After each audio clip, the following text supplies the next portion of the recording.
imagine that you just had a child and you cannot physically hold, touch, you can't feel this child because you have branch-like warts on your hands that make you have no physical use of your hands. This has actually affected 4 people, and it is known as epidermodysplasia verruciformis, is how I believe you pronounce it.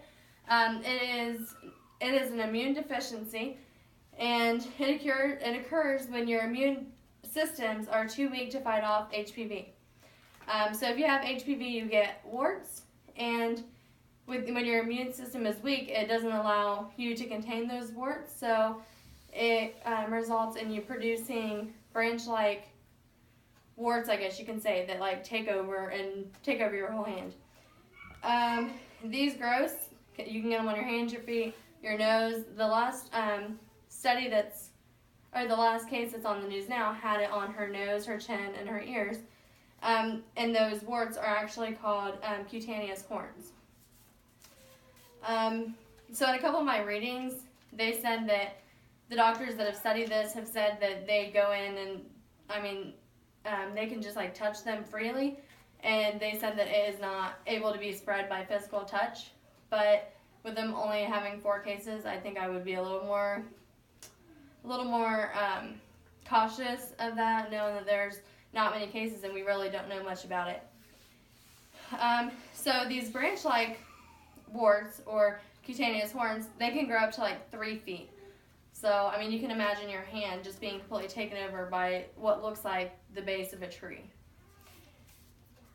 Before the recent study that's in the news now, there was 3 known cases before. They were all 3 men. So this case now is actually a 10-year-old female, and all of them have been associated with Indonesia. One previous man, I think it might have been the first one that, the first case, he had 11 pounds of the cutaneous warts cut off from his hands and his feet. So, 11 pounds is a lot on just your hands and your feet. You can get them, according to New York Times, you can get them surgically removed. But like I said, that guy that had 11 pounds removed, he has had 19 surgeries because the warts just keep growing back.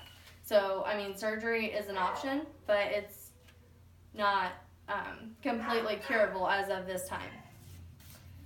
So the most, as I said before, the most recent study, or the case, is a 10-year-old named Sahana Haddis, is how I believe you say her name.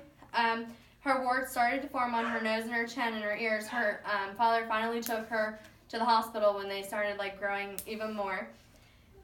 He stated to CNN that they're very poor and that they can't really afford to get surgery and stuff. So CNN also reported that the hospital has agreed to pay all of the financial costs for personal and medical bills. So according to CNN, everything is going to be taken care of for this family, but that's the only place that I've seen that, so I don't know how accurate that is.